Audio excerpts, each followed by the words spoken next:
എഴുന്നേറ്റ് നിന്ന് കരങ്ങളെന്ന് യാചന രൂപത്തിൽ പിടിച്ചുകൊണ്ട് കണ്ണുകളടച്ച് മനസ്സിനെ ഏറ്റവും ഏകാഗ്രമാക്കി ആത്മാവ് എൻ്റെ ഉള്ളിലേക്ക് വരണം, എൻ്റെ ഉള്ളിൽ നിറയണം. ബലഹീനമായ എൻ്റെ ശരീരം മുഴുവൻ പരിശുദ്ധാത്മാവിൽ നിറയണം. എൻ്റെ ഹൃദയം ആത്മാവിൻ്റെ തീജ്വലനം സംഭവിക്കണം. ഈ ആഗ്രഹത്തോടെ എല്ലാവരും പ്രാർത്ഥിക്കട്ടെ. ആത്മാവേ വരണമേ, പരിശുദ്ധാത്മാവെ സ്പർശിക്കണമേ. എൻ്റെ ജീവിതത്തെ അവിടുന്ന് ഇപ്പോൾ അങ്ങയുടെ ശക്തിയാൽ നിറയ്ക്കണമേ. അവിടുത്തെ അഭിഷേകത്താൽ പൂരിതമാക്കണമേ.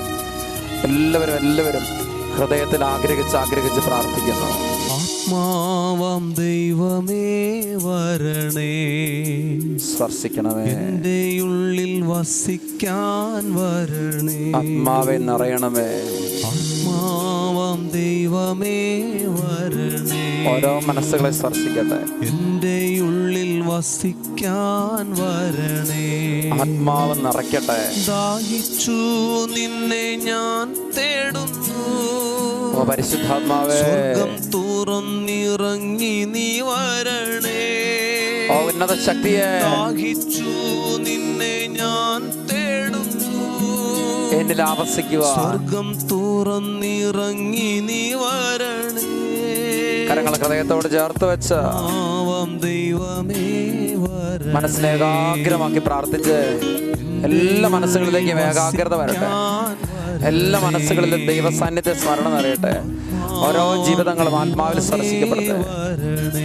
ആത്മാവേ ആത്മാവേ ആത്മാവേ ആത്മാവേ പരിശുദ്ധാത്മാവേ പരിശുദ്ധാത്മാവേ, എൻ്റെ ബലഹീനമായ ജീവിതത്തിലേക്ക് അങ്ങയുടെ ശക്തി നിറയുമ്പോഴാണല്ലോ വചനത്താൽ ഞാൻ ശക്തിപ്പെടുക. തിരുരക്തത്താൽ അഭിഷേകം ചെയ്യണേ. ആത്മാവ് നിറയാൻ അഗ്നിയാൽ പരിശുദ്ധി നൽകണേ. തിരുരക്തം കൊണ്ട് കഴുകണമേ. അഭിഷേകം ചെയ്യണേ. കുരിശിന്റെ മുദ്ര പതിക്കണമേ. പരിശുദ്ധി നൽകണേ. ആത്മാവേ ദൈവമേ വരണേ. പരിശുദ്ധാത്മാവ് നിറയട്ടെ. എൻ്റെ ഉള്ളിൽ വസിക്കാൻ വരണേ. പരിശുദ്ധാത്മാവ് നിറയട്ടെ. ദൈവമേ വരണേ. പരിശുദ്ധാത്മാവ് ആവസിച്ച് ഓരോ ഹൃദയങ്ങളെയും ജ്വലിപ്പിക്കണമേ. രണ്ട് കരങ്ങൾ സ്വർഗത്തിലേക്ക് ഉയർത്തി പരിശുദ്ധാത്മാവിന്റെ വലിയൊരു അഭിഷേകത്താൽ പൂരിതരാകാനുള്ള ദാഹത്തോടെ എല്ലാവരും ഒരു കൂട്ടായ്മയിൽ ഒന്ന് സ്തുതിക്കട്ടെ. Hallelujah hallelujah hallelujah hallelujah hallelujah hallelujah hallelujah hallelujah hallelujah. ഉള്ളിൽ വസിക്കുന്ന പരിശുദ്ധാത്മാവെ അങ്ങേ സ്നേഹിച്ച് ആരാധിക്കുന്നു. എൻ്റെ ഉള്ളിൽ നന്മയുടെ പ്രവർത്തികൾ ചെയ്യാൻ എന്നെ പ്രേരിപ്പിക്കുന്ന ആത്മാവെ അങ്ങേ സ്നേഹിച്ച് ആരാധിക്കുന്നു.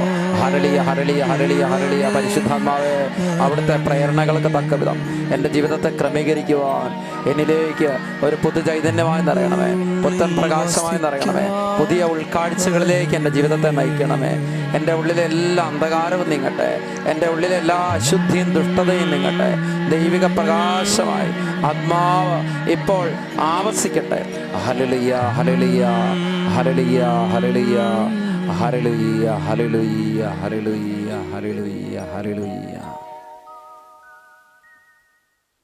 Price the Lord. നമുക്കിരിക്കാം. കർത്താവായ യേശു ക്രിസ്തുവിൻ്റെ കൃപ നാം എല്ലാവരുടെ കൂടെ ഉണ്ടായിരിക്കട്ടെ എന്ന് ആശംസിക്കുന്നു. സ്നേഹത്തോടെ പ്രാർത്ഥിക്കുന്നു. പരിശുദ്ധ അമ്മയുടെ ഈ ആലയത്തിൽ അമ്മയോട് ചേർന്നൊരു ചിന്തയോടുകൂടെ ഇന്നത്തെ വചന ശുശ്രൂഷയിലേക്ക് പ്രവേശിക്കാമെന്ന് വിചാരിക്കുകയാണ്. ഗബ്രിയേൽ ദൂതൻ പരിശുദ്ധ അമ്മയെ മംഗളവാർത്ത അറിയിക്കുമ്പോൾ അമ്മ ചോദിക്കുന്നൊരു സംശയമുണ്ട്. ഇതെങ്ങനെ സംഭവിക്കും? ഞാൻ പുരുഷനെ അറിയുന്നില്ലല്ലോ. അവിടെയാണ് ഗബ്രിയേൽ ദൂതൻ സ്വർഗത്തിൻ്റെ വചനം അറിയിക്കുക. ലൂക്ക 1:35, പരിശുദ്ധാത്മാവ് നിൻ്റെ മേൽ വരും, അത്യുന്നതൻ്റെ ശക്തി നിന്നിൽ ആവസിക്കും. ഇതൊരു വലിയ വെളിപ്പെടുത്തലായിരുന്നു. ജീവിതത്തിൻ്റെ ചിന്താഗതികളെ, മനോഭാവങ്ങളെ മുഴുവൻ മാറ്റിമറിക്കുന്ന ഒരു വാക്ക്. ലോകത്തിൽ ഇന്നോളം സംഭവിച്ചിട്ടുള്ളതും ഇനി സംഭവിക്കേണ്ടതുമായ സകല അത്ഭുത പ്രവർത്തികൾക്കും പിന്നിൽ നിൽക്കുന്ന സത്യം എന്താണ് എന്ന് സ്വർഗം വെളിപ്പെടുത്തിയ സത്യമാണ്, പരിശുദ്ധാത്മാവ് നിൻ്റെ മേൽ വരും, അത്യുന്നതന്റെ ശക്തി നിന്നിൽ ആവസിക്കും. പ്രിയപ്പെട്ടവരെ, ഈ സത്യത്തോട് കൂട്ടിച്ചേർത്ത് ദൈവദൂതൻ പറയുന്ന കാര്യങ്ങളാണ്, ദൈവത്തിന് ഒന്നും അസാധ്യമല്ല. അപ്പോഴാണ് അമ്മ ഹൃദയ നിറവോടെ പറയുക, ഇതാ കർത്താവിൻ്റെ ദാസി, നിൻ്റെ വാക്ക് എന്നിൽ നിറവേറട്ടെ. ചിന്തിച്ച് നോക്കിയേ, എത്ര സുന്ദരമായാണ് ദൈവത്തിൽ നിന്ന് ലഭിച്ച ആ വചനത്തിൻ്റെ പ്രകാശത്താൽ പുതിയ ഒരു ഉൾക്കാഴ്ചയിലേക്ക് നയിക്കപ്പെട്ട് ജീവിതം മുഴുവനും തീരെഴുതി കൊടുക്കുന്ന അമ്മയെ നമ്മൾ കണ്ടെത്തുക. പ്രിയപ്പെട്ടവരെ, ദൈവത്തിന് ജീവിതത്തെ വിട്ടുകൊടുക്കണമെങ്കിൽ നമ്മുടെ എല്ലാ ജീവിതങ്ങളിൽ അനിവാര്യമായിരിക്കുന്ന ഒന്നുണ്ട്. അത് മറ്റൊന്നുമല്ല, ഒരു പുതിയ ഉൾക്കാഴ്ചയുടെ പ്രകാശം നമ്മളിലേക്ക് വന്നു നിറയണം. പ്രിയപ്പെട്ടവരെ, ഈ ഒരു ഉൾക്കാഴ്ച ഇല്ലായ്മ ഒരുപാട് ജീവിതങ്ങളെ ഇന്ന് അന്ധകാരത്തിൽ ആഴ്ത്തിയിട്ടുണ്ട്. ഈ ഒരു ഉൾക്കാഴ്ചയുടെ പ്രകാശം ഉള്ളിലേക്ക് ലഭിച്ചതുവഴി ഒരുപാട് ജീവിതങ്ങൾ പ്രകാശിതമായിട്ടും ഇന്ന് ജീവിക്കുന്നുണ്ട്. അതുകൊണ്ട് ഈ ഒരു വചനത്തിന് ആഴം നമ്മൾ കണ്ടെത്തേണ്ടത് അനിവാര്യമാണ്. വിശുദ്ധ മത്തായിയുടെ സുവിശേഷം 6-ാം അധ്യായത്തിൻ്റെ 22-23 വചനങ്ങൾ നമ്മൾ ഇപ്രകാരമാണ് വായിക്കുക. കണ്ണാണ് ശരീരത്തിൻ്റെ വിളക്ക്. കണ്ണ് കുറ്റമറ്റതെങ്കിൽ ശരീരം മുഴുവൻ പ്രകാശിക്കും. കണ്ണ് ദുഷ്ടമാണെങ്കിലോ ശരീരം മുഴുവൻ ഇരുണ്ടു പോകും. എന്നിട്ട് കൂട്ടിച്ചേർക്കുകയാണ്, നിന്നിലുള്ള പ്രകാശം അന്ധകാരമാണെങ്കിൽ ആ അന്ധകാരം എത്രയോ വലുതായിരിക്കും. യോഹന്നാന്റെ സുവിശേഷം 8-ാം അധ്യായം 12-ാം വചനത്തിലൂടെ ഈശോ പറഞ്ഞു വെച്ചു, ഞാൻ ലോകത്തിൻ്റെ പ്രകാശമാണ്. വിശുദ്ധ മത്തായിയുടെ സുവിശേഷത്തിൽ തന്നെ 5-ാം അധ്യായം 14 മുതലുള്ള വചനഭാഗത്ത് നമ്മൾ കണ്ടെത്തുന്നുണ്ട്, നിങ്ങൾ ഭൂമിയുടെ ഉപ്പാണ്, നിങ്ങൾ ലോകത്തിൻ്റെ പ്രകാശമാണ്. ഞാൻ ലോകത്തിൻ്റെ പ്രകാശമാണ്. മറ്റൊരു വാക്കിൽ ഞാൻ വിളക്കാണ് എന്ന് ഓർമ്മിപ്പിച്ച കർത്താവ് വീണ്ടും ഓർമ്മിപ്പിക്കുകയാണ്, നിങ്ങൾ പ്രകാശമാണ് എന്ന് പറഞ്ഞാൽ നിങ്ങൾ വിളക്കാണ്. പ്രിയപ്പെട്ടവരെ, ഈ ലോകത്തിൽ നമ്മൾ ഓരോരുത്തരും പ്രകാശമാകാൻ, വിളക്കാകാൻ വിളിക്കപ്പെട്ടവരാ. എങ്ങനെയാണ് ഈ ജീവിതം പ്രകാശിക്കുന്നത് എന്ന് കർത്താവ് പറഞ്ഞു വെക്കുകയാണ്, ശരീരം മുഴുവൻ പ്രകാശിക്കും. എപ്പോൾ? കണ്ണ് പ്രകാശമുള്ളതാണെങ്കിൽ. കണ്ണ് ഇരുണ്ടതാണെങ്കിൽ ശരീരം മുഴുവൻ ഇരുണ്ടുപോകും. നോക്ക്, ജീവിതത്തിൽ പ്രകാശം നിറഞ്ഞ ഒരു കണ്ണുണ്ടെങ്കിൽ കണ്ണിൻ്റെ കാഴ്ച എന്താണ്? ആ കാണുന്ന മുഴുവൻ പ്രകാശിതമായ കാര്യങ്ങളാണ്. എത്രയോ മക്കൾ ഈ കാലഘട്ടത്തിൽ പ്രകാശിതമായ ജീവിതം നയിക്കുന്നവരുണ്ട്. ആത്മീയ കാര്യങ്ങൾ തീക്ഷ്ണതയോടെ ഓരോ ദിവസവും പ്രഭാതത്തിൽ എഴുന്നേൽക്കുമ്പോൾ ത്യാഗത്തോടെ മുട്ടുകുത്തി നിന്ന് കൊന്തയില്ലുക, വചനം വായിക്കുക, ഇങ്ങനെ ഒരു പറ്റ മക്കൾ ഈ കാലഘട്ടത്തിൽ ജീവിക്കുന്നുണ്ട്. ഓരോ പ്രഭാതത്തിലും എത്രയോ മക്കൾ, എത്രയോ യുവതി യുവാക്കൾ താല്പര്യത്തോടെ ആഗ്രഹത്തോടെ പള്ളിയിൽ പോകുന്നുണ്ട്. എന്താ അതിനർത്ഥം? ഈ കാലഘട്ടത്തിൽ ഒരുപാട് തരത്തിലുള്ള അന്ധകാരത്തിൻ്റെ പ്രവൃത്തികൾ ഉണ്ടായിട്ടും അതിനടിമപ്പെടാതെ ആ പ്രകാശത്തിൽ ജീവിക്കാൻ സാധിക്കുക, ഒരു കണ്ണിൻ്റെ പ്രകാശത്തോടെ ജീവിക്കാൻ സാധിക്കുക, ജീവിതത്തിൽ പല കാര്യങ്ങളെ ഒരു പ്രകാശിതമായിട്ട് നോക്കിക്കാണാൻ സാധിക്കുക. അതുകൊണ്ടല്ലേ ഈ മക്കൾ രാവിലെ കഷ്ടപ്പെട്ട് ത്യാഗം സഹിച്ച് പള്ളിയിലേക്ക് പോവുക. എത്രയോ മാതാപിതാക്കളുണ്ട് മക്കൾക്ക് മാതൃകയായി ജീവിത സങ്കീർണതകൾക്കിടയിൽ ഒരു സമയം ദൈവത്തോടു കൂടെ ചെലവഴിക്കാൻ, ആ പരിശുദ്ധമായ കൂദാശകളാൽ ജീവിതത്തെ വിശുദ്ധീകരിക്കാനുള്ള ആഗ്രഹത്തോടെ ഓരോ ദിവസവും പ്രഭാതത്തിൽ ദൈവസന്നിധിയിൽ അണയുന്നവർ, വിശുദ്ധ കുർബാനയ്ക്ക് വില കൊടുക്കുന്നവർ, പ്രാർത്ഥനയ്ക്ക് വില കൊടുക്കുന്നവർ, ദൈവവചനപ്രകാരം ജീവിക്കാനായിട്ട് പരിശ്രമിക്കുന്നവർ. പ്രിയപ്പെട്ടവർ, ഇതിന് പിന്നിലുള്ള കാരണം എന്താണ്? ഇതിന് പിന്നിലുള്ള കാരണം അവർക്ക് ജീവിതത്തിൽ ഒരു വ്യത്യസ്തമായ കാഴ്ചപ്പാടുണ്ട്, ഒരു കാഴ്ചയുണ്ട്. എന്നാൽ മറ്റൊരു വശത്ത് ദയനീയമായ, സങ്കടകരമായ ഒരുപാട് കാഴ്ചകൾ നമ്മൾ കണ്ടെത്തുകയാണ്. ഞാൻ ഓർക്കുകയാണ്, ഈ നാളുകളിൽ ഒരു ചെറുപ്പക്കാരൻ സങ്കടത്തോടെ എന്നോട് പറയാ, അച്ഛാ, മോശമായത് കാണാതിരിക്കാൻ പറ്റുന്നില്ല. അത് കണ്ടു കഴിയുമ്പോൾ അപ്പം തന്നെ ഞാൻ മറ്റ് പാപങ്ങളിലേക്ക് മുഴുകും. എനിക്കതൊന്ന് മാറ്റണമെന്നുണ്ട്, പക്ഷെ പറ്റുന്നില്ല. ചെറുപ്രായത്തിൽ തന്നെ കൂട്ടുകാരുടെ അടുത്ത് നിന്ന് കണ്ട് അങ്ങനെ തുടങ്ങിയതാ. ഇന്ന് ഇത്രയും കാലങ്ങളായിട്ട് ഈ മോശമായ കാഴ്ച എനിക്കൊന്ന് മാറ്റാൻ പറ്റുന്നില്ല. അത് കണ്ടു കഴിയുമ്പോൾ വീണ്ടും വീണ്ടും ഒരുപാട് അശുദ്ധ പാപത്തിലേക്ക് ഞാൻ കുടുങ്ങിപ്പോവുക. അച്ഛ, എങ്ങനെയെങ്കിലും രക്ഷപ്പെടണമെന്നുണ്ട്. അച്ഛനെന്ന് ബന്ധിച്ച് പ്രാർത്ഥിക്കുമോ?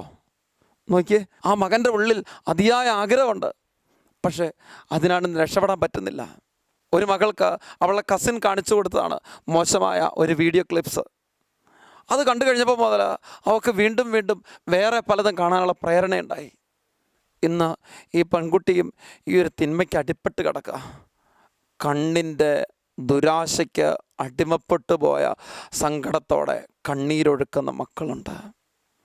പ്രിയപ്പെട്ടവരെ, സാത്താൻ അവരുടെ ജീവിതങ്ങളെ ഇങ്ങനെ രക്ഷപ്പെടാനാകാത്ത വിധത്തിൽ കെട്ടിമുറുക്കി ബന്ധിച്ചിട്ടിരിക്കുക. എന്താ സംഭവം? അവരുടെ ജീവിതത്തിൽ ഒരു കാര്യത്തെ പോലും പോസിറ്റീവായിട്ട് കാണാൻ സാധിക്കാത്ത വിധത്തിൽ ഈ കണ്ണിൻ്റെ ബലഹീനത അവരുടെ ജീവിതങ്ങളെ തളച്ചിട്ടിരിക്കുക. സ്നേഹമുള്ള മക്കളെ, സങ്കടത്തോടെ ഞാൻ ഓർക്കുകയാണ്, ഈ കാലഘട്ടത്തിൽ അനേക മക്കൾ അശുദ്ധിയുടെ പാപത്തിന് അടിമപ്പെട്ട് കിടക്കുന്നുണ്ടെങ്കിൽ അതിൻ്റെ ഏറ്റവും വലിയൊരു കാരണം എന്ന് പറയുന്നത് കണ്ണിൻ്റെ ദുരാശയുടെ അടിമത്താണ്. എത്രയോ മക്കളുടെ ജീവിതത്തിൽ സങ്കടത്തോടെ അവർ തുറന്നു പറഞ്ഞിട്ടുള്ളൊരു സത്യമാണ്. എത്രയോ മക്കളുടെ ജീവിതത്തിൽ അവരൊന്ന് മാറ്റണമെന്ന് ആഗ്രഹിച്ചും വിട്ടുപോകാത്ത വിധത്തിൽ അവരുടെ ജീവിതങ്ങളെ അടിമപ്പെടുത്തിയിട്ടിരിക്കുന്ന, അന്ധകാരത്തിൽ ആഴ്ത്തിയിട്ടിരിക്കുന്ന ഒരു സാത്താൻ്റെ അടിമത്താണെന്ന് അറിയാവോ ഈ മോശമായ കാഴ്ച? പ്രോണോഗ്രഫി, ബ്ലൂ ഫിലിം മുതൽ അങ്ങനെയുള്ള ഒരുപാട് അടിമത്തങ്ങളിൽ ഇന്ന് വീണ് കിടക്കുന്നവർ, ഒരുപാട് മോശമായ സൈറ്റുകളും മോശമായ കാര്യങ്ങളും ഇന്ന് ഇതിനു വേണ്ടി സാത്താൻ ഒരുക്കി വെച്ചിട്ടുണ്ടെന്നാണ് ഒത്തിരിയേറെ മക്കൾ സങ്കടത്തോടെ പറയുന്നത്. അവർക്ക് അത് കാണാതിരിക്കാൻ പറ്റുന്നില്ല, അവർക്ക് അതിലകപ്പെടാതിരിക്കാൻ പറ്റുന്നില്ല, അതിന് രക്ഷപ്പെടാൻ സാധിക്കാത്ത വിധത്തിൽ പിശാച് അവരെ വീണ്ടും വീണ്ടും ഒരു ഗർത്തത്തിലാഴ്ത്തി വീണ്ടും വീണ്ടും രക്ഷപ്പെടാനാകാത്ത വിധത്തിൽ അവരെ പിടിച്ചു വലിച്ചുകൊണ്ടിരിക്കുക. കുമ്പസാരിച്ചു, ധ്യാനം കൂടി, പ്രാർത്ഥിച്ചു, ആത്മീയ ശുശ്രൂഷകൾ പങ്കുചേർന്നു, തപസ്സനുഷ്ഠിച്ചു, രക്ഷപ്പെടാൻ പറ്റുന്നില്ല. ചിന്തിച്ചു നോക്ക്, ഒരു മോശമായ കാര്യത്തിൽ നിന്ന് ആരംഭിക്കുന്ന ഒരു പാപമാണ്, ഒരു മോശമായ കാഴ്ചയിൽ നിന്ന് ആരംഭിക്കുന്ന ഒരു തിന്മയാണ്. സ്നേഹമുള്ളവരെ, നമ്മൾ തിരിച്ചറിയണം, ഒരുപാട് മക്കൾ ഇന്ന് പഠനത്തിൽ അലസരായിട്ട് പോയിട്ടുണ്ടെങ്കിൽ, ഒരുപാട് മക്കൾ ഇന്ന് ജഡത്തിൻ്റെ വ്യാമോഹങ്ങളിലും അതിൻ്റെ സകല തിന്മകളിലും പൂണ്ടുകിടക്കുന്ന ദയനീയമായ സ്ഥിതിവിശേഷങ്ങൾ ഇന്ന് ഒത്തിരി മക്കളുടെ ജീവിതത്തിലുണ്ടെങ്കിൽ അതിനേറ്റവും പരമപ്രധാനമായ ഒരു കാരണം എന്ന് പറയുന്നത് ഈ കണ്ണിൻ്റെ ദുരാശയാണ്. ആ തിരിച്ചറിവുകൊണ്ടാണ് കർത്താവ് പറഞ്ഞു വെക്കുക, കണ്ണ് ശരീരത്തിൻ്റെ വിളക്കാ. നല്ലത് കണ്ടാൽ ആ കണ്ണ് വിശുദ്ധമാ. ദാവീദിനെ കുറിച്ച് ചിന്തിച്ചു നോക്കിയേ. സൈന്യം മുഴുവനും യുദ്ധമുഖത്തായിരിക്കുമ്പോൾ ഉറക്കം കഴിഞ്ഞ് ഉണരുന്ന ദാവീദിൻ്റെ ഒരു നോട്ടപ്പശക്, ഒരു കൊച്ചു നോട്ട പിഴച്ചുപോയി. ആ കണ്ണിലൂടെ അവനിലേക്ക് പ്രവേശിച്ച ഒരഭിലാഷം കൊണ്ടെത്തിക്കുന്ന എവിടെയാണ് പ്രിയപ്പെട്ടവരെ? വ്യഭിചാരം, കൊലപാതകം, കള്ളത്തരം, സകലതര അശുദ്ധി, അതിന് മൂലം വന്നെത്തുന്ന കാര്യങ്ങൾ എന്താണ്? ജീവനാശം, രാജ്യം മുഴുവൻ അരാജകത്വത്തിലാകുക. കാര്യം എന്താണ്? ഒരു നോട്ടപ്പെശക, ഒരു കാഴ്ചയുടെ പെശക. ഈ കാലഘട്ടത്തിൽ ഒരുപാട് മക്കളുടെ കാഴ്ചയുടെ പെശകകൾ ഇതുപോലെ ഒത്തിരി ജീവിതങ്ങളെ നശിപ്പിച്ചിട്ടുണ്ട് കേട്ടോ. ഒത്തിരിയേറെ നന്മയോടെ പഠിച്ചു മുന്നേറിയുന്ന മക്കളുടെ ജീവിതങ്ങൾ മുഴുവനും ഒരു മതിൽ കെട്ടി തീർക്കുമാർ നശിപ്പിച്ചു കളയാനായിട്ട് ഈ മോശമായ കാഴ്ചകൾ പര്യാപ്തമായിട്ടുണ്ട്. ഒരുപാട് മക്കൾ അനുസരണക്കേടിൻ്റെ അടിമയായിട്ടുണ്ട്. രാത്രിയുടെ യാമങ്ങളിലും മറ്റ് സമയങ്ങളിലും ഈ മോശമായ കാര്യങ്ങൾ കണ്ട് ജീവിക്കുന്ന മക്കളെ സംബന്ധിച്ചിടത്തോളം അവരുടെ ജീവിതത്തിലേക്ക് ഒരു കുറ്റബോധത്തിന് അരുവി പിശാച് വിതയ്ക്കും. അവരുടെ ജീവിതങ്ങൾ പിന്നെന്താ സംഭവിക്കുക? അവർക്ക് പ്രാർത്ഥിക്കാൻ പറ്റുന്നില്ല, അവർക്ക് അനുസരിക്കാൻ പറ്റുന്നില്ല, മാതാപിതാക്കളെ സ്നേഹിക്കാൻ പറ്റുന്നില്ല, പഠിക്കാൻ പറ്റുന്നില്ല, ഒരു നന്മയോടെ ചിന്തിക്കാൻ പറ്റുന്നില്ല. ഒരു പ്രത്യേക അലസതയുടെ, ഒരു പ്രത്യേക അസ്വസ്ഥതയുടെ അരൂപി അവരുടെ ജീവിതങ്ങൾ ബന്ധിച്ചിട്ടിരിക്കുക. ഇതുമൂലം രക്ഷപ്പെടാൻ സാധിക്കാത്ത വിധത്തിൽ ജീവിതം തകർന്നു പോയ ഒരുപാട് മക്കളുടെ സങ്കടമുണ്ട്. പ്രിയപ്പെട്ടവരെ, ഇത് ഈ കാലഘട്ടത്തിൽ യുവാക്കൾക്കോ കുട്ടികൾക്കോ മാത്രമല്ല കേട്ടോ, ഒരുപാട് ദമ്പതികളുണ്ട്, പ്രായഭേദമന്യേ പോലും ഈ തിന്മയ്ക്ക് അടിമപ്പെട്ട് കഴിയുന്നവർ. ഈ തിന്മയിൽ സന്തോഷം കണ്ടെത്തി അതിൽ അഭിരമിച്ച് ജീവിക്കുന്ന ദയനീയത ഒരുപാട് വ്യക്തികൾക്കിന്നുണ്ട്. സ്നേഹമുള്ളവർ, ഒരു കാര്യം ഞാൻ ഓർമ്മിപ്പിക്കുകയാണ്. ജീവിതത്തിൽ ഇതുപോലെ തിന്മ കടന്നു വന്ന് ഒരു കാര്യത്തെ പോലും നന്മയായിട്ട് വീക്ഷിക്കാൻ സാധിക്കാത്ത വിധത്തിൽ ഒരു അധപ്പതിച്ച അരാജകത്വം ഇന്ന് സൃഷ്ടിക്കപ്പെടുന്നുണ്ട് ഇതുമൂലം. എന്താണ് ഇതിൻ്റെ ബാക്കി പത്രം എന്ന് പലരും ഹൃദയം തുറന്ന് പറഞ്ഞിട്ടുണ്ട്. സ്കൂളിൽ ചെല്ലുമ്പോൾ ഈ വിധത്തിലുള്ള മക്കൾക്ക് ആ സാറിനെയോ ടീച്ചറിനെ നന്നായിട്ട് കാണാൻ പറ്റുന്നില്ല. കണ്ടുമുട്ടുന്ന പല വ്യക്തികളെയും ഒരു വിശുദ്ധിയോടെ ചൈതന്യത്തോടെ കാണാൻ പറ്റുന്നില്ല. സങ്കടത്തോടെ കുറച്ച് മക്കൾ ഹൃദയം തുറന്ന് പറഞ്ഞിട്ടുണ്ട്, അവരുടെ വീട്ടിലുള്ള അമ്മ, സഹോദരി അവരെപ്പോലും നന്നായി കാണാൻ പറ്റുന്നില്ലാത്ത വിധത്തിൽ അതപ്പതിച്ചു പോവുക. ചിന്തിച്ചു നോക്കിയ പ്രിയപ്പെട്ടവരെ, എന്തൊരു ദയനീയമായ സ്ഥിതിവിശേഷത്തിലേക്കാണ് ഒരു നിമിഷത്തെ ഒരു കാഴ്ചയുടെ പിഴവ് കൊണ്ടെത്തിക്കുന്നത്. അതാ ഞാൻ പറഞ്ഞത്, ദാവീദിന് വന്നതിനേക്കാൾ അപകടകരമായിട്ട് ഒരുപാട് കുടുംബങ്ങളുടെ തകർച്ചയ്ക്ക് പോലും ഇത് കാരണമായിട്ടുണ്ട് കേട്ടോ. ചിലതൊക്കെ ഇങ്ങനെ വാട്സപ്പിലും ഫേസ്ബുക്കിലും ഒക്കെ ഇങ്ങനെ അയച്ചു കൊടുത്തതിൻ്റെ ബാക്കി പത്രമായിട്ട് ഒരുപാട് മക്കളുടെ കണ്ണീര് ഞാനിങ്ങനെ കണ്ടിട്ടുണ്ട്. ഒരുപാട് മാതാപിതാക്കളുടെ കണ്ണീരിങ്ങനെ കണ്ടിട്ടുണ്ട്. ഒരുപാട് കുടുംബങ്ങൾ തകർന്നടിഞ്ഞ ദയനീയമായ സ്ഥിതിവിശേഷങ്ങൾ കണ്ടിട്ടുണ്ട്. എന്താ കാര്യം? ഒന്നുമില്ല, വെറുതെ ഒരു മോശമായ കാഴ്ചയ്ക്ക് അടിമപ്പെട്ടു പോയതാ. സ്നേഹമുള്ളവരെ, അതുകൊണ്ട് ഞാൻ ഓർമ്മിപ്പിക്കുകയാണ്, വെളിപാട് പുസ്തകം 3:18 പറയുന്നത് പോലെ, കാഴ്ച തെളിയാൻ കണ്ണിലെഴുതാനുള്ള അഞ്ജനം നീ എന്നോട് ചോദിച്ചു വാങ്ങണം. കാഴ്ച തെളിയാൻ കണ്ണിലെഴുതാനുള്ള അഞ്ജനം നീ എന്നോട് ചോദിച്ചു വാങ്ങണം. ഈ നാളുകളിൽ ഒരുപാട് തരത്തിൽ മോശമായ കാഴ്ചയ്ക്ക് ഇങ്ങനെ വീണ്ടും വീണ്ടും അടിമപ്പെട്ട് പാപത്തിൻ്റെ അന്ധകാരാകൃതമായ അവസ്ഥയിൽ ജീവിക്കുന്ന മക്കളുണ്ടെങ്കിൽ ഈ നിമിഷം കർത്താവിനോട് ചോദിച്ചു വാങ്ങണം, ദൈവമേ എൻ്റെ കണ്ണ് തെളിയണം, എൻ്റെ കാഴ്ചപ്പാട് മാറണം. ഈശോ ഒരന്ധനെ സുഖപ്പെടുന്നത് ലൂക്കായുടെ സുവിശേഷം രേഖപ്പെടുത്തി വെച്ചിട്ടുണ്ട്. അവൻ്റെ കണ്ണുകളിൽ സ്പർശിച്ച് ഈശോ ചോദിക്കുക, നീ എന്നാ കാണുന്നു? അവൻ പറഞ്ഞു, ഞാൻ മനുഷ്യരെ കാണുന്നുണ്ട്, പക്ഷേ പലതും മരങ്ങളെ പോലെ ഇടിക്കുക. സത്യം ഇത് പ്രിയപ്പെട്ടവരെ. ഇതുപോലെ മനുഷ്യരെ കാണാൻ പറ്റുന്നില്ലാത്ത വിധത്തിൽ കണ്ണിൻ്റെ കാഴ്ച തെളിയാത്ത ദയനീയമായ സ്ഥിതിവിശേഷമുണ്ട് കേട്ടോ. കാഴ്ചയുണ്ടോ? ഉണ്ട്, പക്ഷെ തെളിച്ചുമില്ല. അതുകൊണ്ട് എന്താ? മനുഷ്യരെ കാണുമ്പോൾ മറ്റ് പലതിനെ പോലെ ഇരിക്കുക. മനുഷ്യത്വത്തോടെ കാണാൻ പറ്റുന്നില്ല, മനുഷ്യത്വത്തോടെ പെരുമാറാൻ പറ്റുന്നില്ല. ഒരു സ്ത്രീ ശരീരത്തെ ഒരു ദേവാലയത്തിൻ്റെ പരിശുദ്ധിയോടെ പവിത്രതയോടെ കാണാൻ സാധിക്കാത്ത വിധത്തിൽ കണ്ണിലെവിടെയൊക്കെയോ ഇരുളിമ കടന്നുകൂടിയിരിക്കുക. മറ്റുള്ളവരെ നോക്കുമ്പോഴൊക്കെ എൻ്റെ ഉള്ളിലുള്ള അന്ധകാര അവസ്ഥയാണ് മുഴുവൻ പ്രതിഫലിച്ച് നിൽക്കുക. അതുകൊണ്ട് കാഴ്ചയിൽ വ്യക്തതയില്ല. തത്വശാസ്ത്രത്തിലൊക്കെ പഠിപ്പിക്കുന്നത് പോലെ കടന്നു പോകുമ്പോൾ വഴി കാണുന്ന കയറ് തെറ്റിദ്ധരിക്കുക പാമ്പാണെന്ന്. ഇതെന്താണ്? കാഴ്ചയുടെ തെളിച്ചത്തിൻ്റെ കുറവാണ്. ഇങ്ങനെ ജീവിതത്തെ വെറുതെ തെറ്റിദ്ധരിക്കുന്നവരുണ്ട്. ഈ നാളുകളിൽ അച്ഛൻ സങ്കടത്തോടെ എന്നോട് പറയാണ്, എൻ്റെ ഇടവകയിലുള്ള വലിയൊരു ശതമാനം പേര് മഞ്ഞക്കണ്ണ, ഒന്നും കാണാൻ പറ്റുന്നില്ല, അവർക്ക് പോസിറ്റീവായിട്ട് കാണാൻ പറ്റുന്നില്ല. കാരണം ഒരുപാട് അശുദ്ധിക്ക് അടിപ്പെട്ട് ഇങ്ങനെ ജഡത്തിൻ്റെ മേഖലയിൽ ബന്ധിക്കപ്പെട്ട് കിടക്കുന്ന ഒരു പ്രദേശത്തിൻ്റെ ദയനീയത എന്ന് പറയുന്നത് അവർ നോക്കിക്കാണുന്ന മുഴുവനും അശുദ്ധിയാണ്. ചിന്തിച്ച് നോക്കിയാൽ എന്തൊരു ദയനീയ സ്ഥിതിയാണെന്ന്. കാരണം എന്താണ്? എവിടെ കിടക്കുന്ന പ്രശ്നം എന്ന് വെച്ചാൽ, കണ്ണിൻ്റെ അന്ധകാരാവൃതമായ അവസ്ഥ കൊണ്ട് ഉള്ളിലേക്ക് പ്രകാശമൊന്നും കടന്നു വന്നിട്ടില്ല. കാണുന്നത് മുഴുവൻ ഇരുളിമയാണ്, കാണുന്നത് മുഴുവൻ അന്ധകാരമാണ്. പ്രിയപ്പെട്ടവരെ, ഇങ്ങനെ മറ്റുള്ളവരെ വിധിക്കുന്നവരുണ്ട് കേട്ടോ. ഉള്ളിൽ അന്ധകാരം കിടക്കുന്നതുകൊണ്ട് മറ്റൊരു വ്യക്തിയെ നന്നായിട്ട് കാണാൻ പറ്റുന്നില്ല. വെറുതെ തെറ്റായ വിധിയുടെ മനോഭാവത്തോടെ ജീവിതത്തെ പോലും നോക്കിക്കാണാനുള്ള കാരണം എന്താണ്? വേറൊന്നുമല്ല, അവരുടെ ഉള്ളിൽ കിടക്കുന്ന ഒരുപാട് അന്ധകാരാവൃതമായ അവസ്ഥയാണ്. പ്രിയപ്പെട്ടവരെ, മാറ്റം വരേണ്ടത് ഇവിടെ ഞാൻ പറഞ്ഞു വെച്ചത്. മർക്കോസിൻ്റെ സുവിശേഷം 10-ാം അധ്യായത്തിൽ 46 മുതലുള്ള വചനഭാഗത്ത് ഈശോ ഒരു അന്ധനെ സുഖപ്പെടുന്ന നമ്മൾ കാണുന്നുണ്ട്. ബർത്തമയൂസ്, അന്ധയാചകൻ. ഞാൻ നിനക്ക് വേണ്ടി എന്നാ ചെയ്യണ്ടേ? അവൻ ഒറ്റ കാര്യം പറയുന്നുള്ളൂ, കർത്താവേ എനിക്ക് കാഴ്ച വീണ്ടും കിട്ടണം. ഒരു കാലത്ത് പ്രകാശിതമായ പരിശുദ്ധിയുടെ കാഴ്ച ഉണ്ടായിരുന്ന എൻ്റെ ജീവിതങ്ങളും നാളുകൾ ഇങ്ങനെ മുമ്പോട്ട് പോയപ്പോൾ ലോകത്തിൻ്റെ വശ്യതകളും വ്യാമോഹങ്ങളും എന്നെ പ്രലോഭിപ്പിച്ചപ്പോൾ കൂട്ടുകെട്ടുകളും പ്രണയങ്ങളും ബന്ധങ്ങളും മറ്റു തരത്തിലുള്ള തിന്മകളും ദ്രവ്യാഗ്രഹവും ഒക്കെ എൻ്റെ ജീവിതത്തിലേക്ക് കടന്നു വന്നപ്പോൾ, സ്വാർത്ഥതയും അസൂയയും ഞാനെന്ന ഭാവമൊക്കെ എൻ്റെ ജീവിതത്തിലേക്ക് കടന്നു വന്നപ്പോൾ ഒരുപാട് ഇരുളിമ ബാധിച്ച തിമിരം ബാധിച്ച കണ്ണായിട്ട് എൻ്റെ കണ്ണ് മാറിയെങ്കിൽ പ്രിയപ്പെട്ടവർ, ഇന്നൊരു ലാഭേച്ഛയോടെ മറ്റുള്ളവരെ നോക്കിക്കാണാൻ പറ്റുക. ഇന്ന് ജഡത്തിൻ്റെ പ്രലോഭനത്തെയാ മറ്റുള്ളവരെ നോക്കിക്കാണാൻ പറ്റുക. ഇന്ന് ലോകത്തിൻ്റെ അരൂപിയിലാ മറ്റുള്ളവരെ നോക്കിക്കാണാൻ പറ്റുക. എന്നാ കിട്ടും ഈ ചിന്തയാ. എന്താ പ്രശ്നം? ഇത് പ്രകാശിതമായ ഉൾക്കാഴ്ചയില്ലായ്മയുടെ പോരായ്മയാ. ചിന്തിച്ചു നോക്കാം. നിന്റെ ജീവിതത്തിൽ ഇന്ന് മറ്റൊരു വ്യക്തിയെ നോക്കുമ്പോൾ എന്നാ കിട്ടും എന്നുള്ള സ്വാർത്ഥതയുടെ ചിന്തയോ ഒരു ഉപഭോഗ സംസ്കാരത്തിൻ്റെ ചിന്തയോ മകളെ നിന്റെ ജീവിതത്തിലുണ്ടെങ്കിൽ നീ കർത്താവിനോട് ചോദിച്ച് പ്രാർത്ഥിക്കണം, കർത്താവേ എനിക്ക് കാഴ്ച വീണ്ടും കിട്ടണം. ആ ബർത്തമീസിനെ പോലെ യാചിക്കണം, കർത്താവേ എനിക്ക് കാഴ്ച വീണ്ടും കിട്ടണം.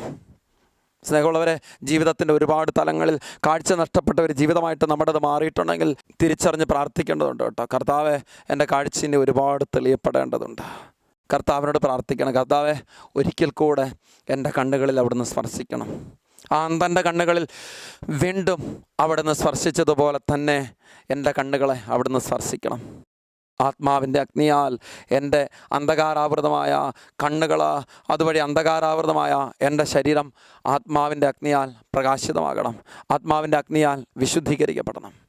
പ്രിയപ്പെട്ടവരെ, ഈ വചനം കേൾക്കുമ്പോൾ നമ്മൾ ഓരോരുത്തരുടെ ഹൃദയത്തിൽ ആഗ്രഹിക്കണം, കണ്ണിൻ്റെ ദുരാശകൾ, കണ്ണിനെ അടക്കാൻ സാധിക്കാത്ത വിധത്തിൽ നിൻ്റെ ജീവിതങ്ങൾ ഇന്ന് പാപത്തിന് അടിമപ്പെട്ട ഒരവസ്ഥയിലാണ് ഉള്ളതെങ്കിൽ നീ ഹൃദയത്തിൽ ദൈവത്തോട് പ്രാർത്ഥിക്കണം. കർത്താവേ, ഒരുപാട് അന്ധകാരാവൃതമായൊരവസ്ഥ എന്നിലുണ്ട്, ഒരു പ്രകാശമില്ല ജീവിതത്തിൽ, എൻ്റെ പ്രവർത്തികളിൽ ഒരു പ്രകാശമില്ല. മനുഷ്യർ നിങ്ങളുടെ സത്പ്രവർത്തികൾ കണ്ട് സ്വർഗസ്നായ പിതാവിനെ മഹത്വപ്പെടുത്തേണ്ടതിന് നിങ്ങളുടെ വെളിച്ചം അവരുടെ മുമ്പിൽ പ്രകാശിക്കട്ടെ. നമ്മുടെ ഹൃദയങ്ങൾ, നമ്മുടെ ജീവിതങ്ങൾ പ്രകാശമില്ലാതായി മാറിയാൽ നമുക്ക് ആരുടെ മുമ്പിൽ പ്രശോഭിക്കാൻ പറ്റത്തില്ല കേട്ടോ. മറിച്ച് ഇരുളിമ നിറഞ്ഞൊരു ശരീരമാണ്. ജീവിതത്തെ മുഴുവൻ വിശുദ്ധീകരിക്കാൻ ദൈവമേ അവിടുത്തെ ദിവ്യപ്രകാശത്താൽ എന്നെ നിറയ്ക്കണമേ എന്ന് ഹൃദയത്തിൽ പ്രാർത്ഥിക്കണം. വെളിച്ചം തരണമേ എന്ന് മുമ്പ് നമ്മൾ പാടി പ്രാർത്ഥിക്കുമായിരുന്നു. സ്നേഹമുള്ളവരെ, നമ്മുടെയൊക്കെ ജീവിതങ്ങളിലേക്ക് വെളിച്ചം തരണമേ എന്ന് പ്രാർത്ഥിക്കണം. എൻ്റെ ബുദ്ധിയിൽ വെളിച്ചം വേണം, എൻ്റെ മനസ്സിൽ വെളിച്ചം വേണം, എൻ്റെ ഹൃദയത്തിൽ വെളിച്ചം വേണം, എൻ്റെ ആത്മാവിൽ വെളിച്ചം വേണം. എൻ്റെ ശരീരം മുഴുവൻ പ്രകാശിതമാകുമ്പോൾ ഞാനായിരിക്കുന്ന ഇടങ്ങളിലൊക്കെ പ്രകാശം പൊഴിച്ചുകൊണ്ട് കടന്നു പോകുന്ന കൃപയുടെ, വിശുദ്ധിയുടെ, ചൈതന്യത്തിൻ്റെ യേശു സാക്ഷിയായിട്ട് മാറാൻ എനിക്ക് സാധിക്കും. യേശുക്രിസ്തുവിൻ്റെ തീക്ഷ്ണതയുള്ള ഒരു പ്രവാചക ശബ്ദമായി, യേശുക്രിസ്തുവിൻ്റെ തീക്ഷ്ണതയുള്ള ഒരു പ്രേക്ഷിതനായി ജീവിക്കാൻ ദൈവം നമ്മുടെ ജീവിതങ്ങളെ അനുഗ്രഹിക്കും. കർത്താവിൽ നിന്ന് ഈ കൃപ ചോദിച്ചു വാങ്ങാം, ദൈവത്തോട് പ്രാർത്ഥിക്കാം. കർത്താവെ, എനിക്ക് കാഴ്ച വീണ്ടും കിട്ടണം. മൊബൈല്, കമ്പ്യൂട്ടർ സിസ്റ്റംസ്, ഇങ്ങനെയൊക്കെ ഇത് നമ്മുടെ ജീവിതങ്ങളിലേക്ക് കടന്നു വരിക എന്ന് നമുക്കറിയാം. പ്രിയപ്പെട്ടവരെ, പൗലോസ് ഓർമ്മിപ്പിക്കുന്ന ഒരു വചനമുണ്ടല്ലോ, 1 കൊരിന്തോസ് 6:12, എല്ലാം നിയമാനുസൃതമാണ് എന്നാൽ എല്ലാം പ്രയോജനകരങ്ങളല്ല. എല്ലാം നിയമാനുസൃതമാണ് എന്നാൽ ഒന്നും എന്നെ അടിമപ്പെടുത്താൻ ഞാൻ അനുവദിക്കില്ല. അപ്പോൾ തിരിച്ചറിയേണ്ടത് എന്താണോ എൻ്റെ ജീവിതത്തെ ഇന്ന് അടിമപ്പെടുത്തിയിട്ടിരിക്കുന്നത്. ചിലർക്ക് മൊബൈല് ഒരടിമത്വമാണ്, ചിലർക്ക് കമ്പ്യൂട്ടർ, ലാപ്ടോപ്പൊക്കെ അടിമത്വം. ഈ ഒരു അടിമത്തം നിൻ്റെ ജീവിതത്തിൽ ഇന്നുണ്ടെങ്കിൽ, ഈ മോശമായ കാഴ്ചകളുടെ ഒരു അടിമത്തം നിൻ്റെ ജീവിതത്തിൽ ഇന്ന് അലട്ടുന്നുണ്ടെങ്കിൽ ചിന്തിക്കണം, പാപഹേതുവായത് എന്തോ അതിനെ എറിഞ്ഞുകളയാണ് കർത്താവ് പറഞ്ഞിരിക്കുന്നത് അല്ലേ. നിൻ്റെ കണ്ണ് നിനക്ക് പാപഹേതുവാകുന്നെങ്കിൽ അത് ചൂഴ്ന്നെടുത്ത് എറിഞ്ഞു കളയുക. നിൻ്റെ ജീവിതത്തിൽ ഇന്ന് മൊബൈലോ കമ്പ്യൂട്ടർ, ലാപ്ടോപ്പ് സംവിധാനങ്ങളോ നിൻ്റെ ജീവിതത്തെ ഒരു പാപത്തിൻ്റെ അടിമത്തത്തിലാക്കാൻ പര്യാപ്തമാണെങ്കിൽ പ്രിയപ്പെട്ട മകനെ, മകളെ, നീ അത് ഉപേക്ഷിക്കണമെന്ന്. ഒരുപക്ഷെ ഒരു കൊച്ചു മൊബൈലോ നിൻ്റെ ഭവനത്തിൽ ഒരു കമ്പ്യൂട്ടറോ ലാപ്ടോപ്പോ ഒരു പൊതുസ്ഥലത്തോ സ്ഥാപിക്കുമ്പോൾ ഇത്രമേൽ പാപത്തിലേക്ക് നീ അടിമപ്പെടുകയില്ല. ഒരു പ്രത്യേക അടിമത്തമായി ജീവിതത്തെ അലട്ടുന്നെങ്കിൽ പ്രിയപ്പെട്ടവരെ, നമ്മൾ ആ ഒരു ചിന്ത മനസ്സിൽ ഉദിക്കുമ്പോൾ തന്നെ ദൈവത്തെ സ്തുതിക്കണം. വെറുതെ യേശുവിൻ്റെ പീഡാസഹനത്തെ മനസ്സിൽ ഓർത്ത് സ്തുതിക്കുക, ദൈവത്തെ അങ്ങോട്ട് ആരാധിക്കുക. ചില മൊബൈലുകളിലൊക്കെ ഈശോയുടെ പീഡാസഹനത്തിൻ്റെ ഒരു പാർട്ടെങ്കിലും കീപ്പ് ചെയ്യുക. അങ്ങനെ പറഞ്ഞിട്ടുള്ള മക്കളുണ്ട്. അവർക്കിങ്ങനെ ഒരു പ്രലോഭനം തോന്നുമ്പോൾ അവർ ഈശോയുടെ ഈ പീഡാസഹനത്തിൻ്റെ ചെറിയൊരു ക്ലിപ്പിക്സ് കാണും. അപ്പോൾ എന്താണ്? അപ്പോൾ അവരുടെ മനസ്സിൽ നിന്ന് ആ ഒരു ചിന്ത വിട്ടുപോകും. ഈശോയോട് പ്രാർത്ഥിക്കും, ഈശോയെ തിരുരക്തം കൊണ്ട് എന്നെ കഴുകണമേ. ഈ തിന്മ ഒഴിവാക്കാൻ ദുഃഖത്തിൻ്റെ 2ാം രഹസ്യം ചൊല്ലി പ്രാർത്ഥിച്ച് ആ ഒരു തിന്മയിൽ നിന്ന് വിടുതൽ പ്രാപിച്ചിട്ടുള്ള മക്കളെ ഞാൻ കണ്ടെത്തിയിട്ടുണ്ട്. സ്നേഹമുള്ളവരെ, ഒപ്പം തുടരെയുള്ള കുമ്പസാരം, കുർബാനയിലുള്ള പങ്കാളിത്തം, ജപമാല, കുരിശിൻ്റെ വഴി പ്രാർത്ഥനകൾ ഓരോന്നും നമ്മുടെ ജീവിതങ്ങളെ വിശുദ്ധിയിൽ കാത്തു സൂക്ഷിക്കാൻ പര്യാപ്തമാക്കി തീർക്കുന്നതാണ്. ഒരുപാട് നന്മയുണ്ടാകേണ്ട ഈ ജീവിതത്തിൽ ഈ തിന്മകൾ കടന്നുകൂടി എന്നിലെ പ്രകാശത്തെ കെടുത്തിക്കളയാൻ അനുവദിക്കരുത്. ഈ തീരുമാനത്തോടെ പ്രാർത്ഥിക്കണം.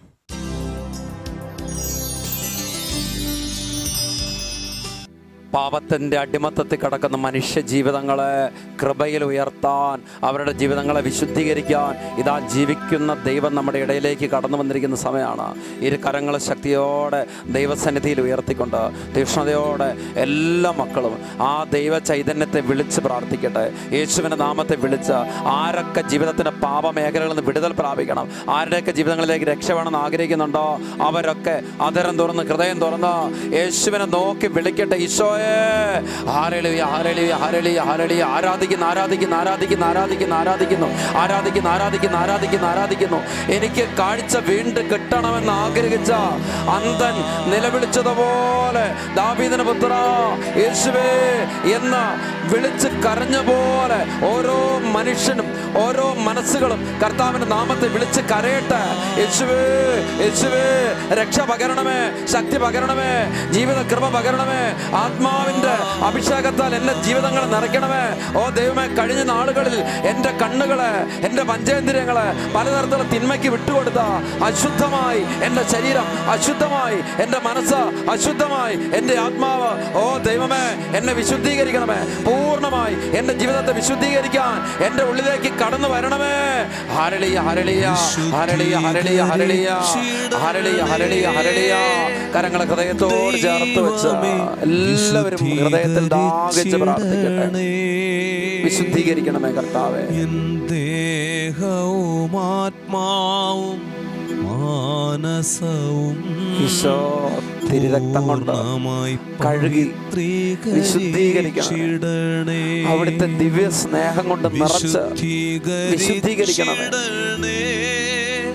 ദൈവമേ, വിശുദ്ധീകരിച്ചിടണേ. എൻ ദേഹവും ആത്മാവും മാനസവും പൂർണ്ണമായി പവിത്രീകരിച്ചിടണേ. കർത്താവേ, എൻ്റെ പഞ്ചേന്ദ്രിയങ്ങളിലൂടെ എന്നിലേക്ക് കടന്നു വന്നിട്ടുള്ള തിന്മകൾ കൊണ്ട് ഒരുപാട് പാപത്തിന്റെ ബന്ധനാവസ്ഥയിലാണല്ലോ ഞാൻ. ഈശോ, എനിക്ക് ഒത്തിരി ആഗ്രഹമുണ്ട് ഈ പാപ ജീവിതത്തെ വിട്ടുപേക്ഷിച്ച് വിശുദ്ധിയോടെ കൃപയോടെ ജീവിക്കണമെന്ന്. എന്നാൽ എനിക്കിന്നത് സാധിക്കാത്ത വിധത്തിൽ തിന്മ എന്നെ കെട്ടിയിട്ടിരിക്കുകയാണ്. യേശുവേ, എനിക്കിതിൽ നിന്നൊരു വിടുതൽ വേണം. അങ്ങയുടെ പീഡാസകനത്തിന്റെ കുരിശുമരണത്തിന്റെ യോഗ്യതകളാൽ, അങ്ങ് കാൽവരിയിൽ ചിന്ത തിരുരക്തത്തിന്റെ യോഗ്യതകളാൽ എൻ്റെ ജീവിതത്തിലെ ആന്തരിക മുറിവുകൾ, എന്നിൽ കിടക്കുന്ന സ്വഭാവത്തിൻ്റെ വൈകല്യങ്ങൾ, എന്നിലുള്ള എല്ലാ ദുശീല സ്വഭാവത്തിൻ്റെ പ്രത്യേകതകൾ ഓരോന്നും കരുണയോടെ കഴുകണം കർത്താവേ. ഒരുപാട് കൊതിയോടെ ഞാൻ അങ്ങയുടെ തിരുമുമ്പാകെ പ്രാർത്ഥിക്കുക. എൻ്റെ ജീവിതങ്ങളിലേക്ക് രക്ഷ പകരണം. എൻ്റെ ജീവിതത്തിൽ ഒരു വിടുതൽ വേണം. ഈ കണ്ണിൻ്റെ അശുദ്ധിയിൽ നിന്ന് എനിക്കൊരു മോചനം വേണം. ദാഹത്തോടെ പ്രാർത്ഥിക്കുക. ഈശോ, ഈശോ, ഒത്തിരി പാപം ചെയ്തു പോയിട്ടുണ്ട്, ഒത്തിരി കുറവ് സംഭവിച്ചിട്ടുണ്ട്. ഓരോന്നിനും ഹൃദയം നുറുങ്ങി മാപ്പ് ചോദിച്ച് പ്രാർത്ഥിക്കുക. നുറുങ്ങിയ ഹൃദയത്തെ, തകർന്ന മനസ്സിനെ നിരസിക്കാത്തവനാണല്ലോ കർത്താവേ അവിടുന്ന്. ആ പ്രത്യാശയോടെ പ്രാർത്ഥിക്കുക. എന്നിലൊരു വിടുതൽ നൽകണം, എന്നിലൊരു രക്ഷ നൽകണം, എന്നിലൊരു അഭിഷേകം നൽകണം, ഒരു നിലനിൽപ്പിന്റെ ചൈതന്യം എനിക്ക് വേണം കർത്താവേ. ദാഹിച്ച് പ്രാർത്ഥിക്കുന്നു. എല്ലാ ദൈവമക്കളും ഈശോയുടെ ആശീർവാദം സ്വീകരിക്കുകയാണ്. ഇരുകരങ്ങൾ സ്വർഗത്തിലേക്ക് ഉയർത്തട്ടെ. ഇരുകരങ്ങൾ സ്വർഗത്തിലേക്ക് ഉയർത്തി മകനെ മകളെ ചങ്കുപൊട്ടി വിളിച്ച് ആ രക്ഷാനാമത്തെ വിളിച്ച് ആ ഈശോ എത്ര കാലങ്ങളിൽ നിന്റെ ജീവിതത്തിൽ ബന്ധിക്കപ്പെട്ട് കിടക്കുന്ന തിന്മയായാലും ഇപ്പം തന്നെ വിടുതൽ നൽകും. കാരണം അവിടുന്ന് സർവശക്തനാണ്, സകലത്തിന് അധികാരമുള്ളവനാണ്. പാപത്തിൻ്റെ, മരണത്തിൻ്റെ, രോഗത്തിൻ്റെ, ശാപത്തിന് മേൽ അധികാരമുള്ളതാണ്. ആ യേശു നാമത്തെ വിളിക്കുന്ന ക്ഷണത്തിൽ കർത്താവിൻ്റെ ജീവിതത്തെ കെട്ടിയിട്ടിരിക്കുന്ന ബന്ധനം അടിക്കും. വിശ്വസിച്ച് സ്തുതിക്കട്ടെ, വിശ്വസിച്ച് വിളിക്കട്ടെ. എല്ലാവരും തീഷ്ണതയോടെ വിളിക്കട്ടെ.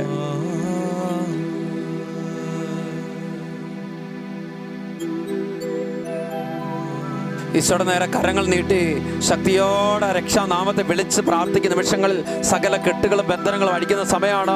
തീഷ്ണതയോടെ ആരാധിക്കട്ടെ. Hallelujah, hallelujah, hallelujah, hallelujah, hallelujah, hallelujah, hallelujah, hallelujah, hallelujah. കർത്താവായ ദൈവമേ, കാലങ്ങളായി ഒത്തിരിയേറെ ദൈവമക്കളുടെ ജീവിതങ്ങളിൽ രക്ഷപ്പെടാൻ സാധിക്കാത്ത വിധത്തിൽ അശുദ്ധമായ കാഴ്ച കൊണ്ട് ബന്ധിച്ചിട്ടിരിക്കുന്ന സകല അരൂപികളും യേശു നാമത്തിൽ ഇപ്പോൾ തന്നെ വിട്ടൊഴിഞ്ഞു പോകട്ടെ. ബ്ലൂ ഫിലിമിന്റെ, റോണോഗ്രഫിയുടെ, മോശമായ കൂട്ടുകെട്ടുകള്, തെറ്റായ കാഴ്ചകളുടെ സകല അരൂപിയുടെ സ്വാധീനങ്ങളും യേശുവിന്റെ നാമത്തിൽ ഇപ്പോൾ തന്നെ ചിഹ്ന ഭിന്നമായി പോകട്ടെ. ആരാധന, ആരാധന, ആരാധന, ആരാധന, ആരാധന, ആരാധന, ആരാധന, ആരാധന, ആരാധന. അനേക മനസ്സുകളിലേക്ക് ഇപ്പോൾ തന്നെ അത്ഭുതകരമായ വിടുതൽ സർവശക്തനായ യേശു നാമത്തിൽ സംഭവിക്കുന്നു. ആരാധന, ആരാധന. Hallelujah, hallelujah, hallelujah, hallelujah, hallelujah. കരങ്ങൾ കൂപ്പി പരമാ ദിവ്യകാരുണ്യമേ, ഈശോ സമർപ്പിച്ചാണ് നേരവും ആരാധന സ്തുതിയും പുകഴ്ചയുമേ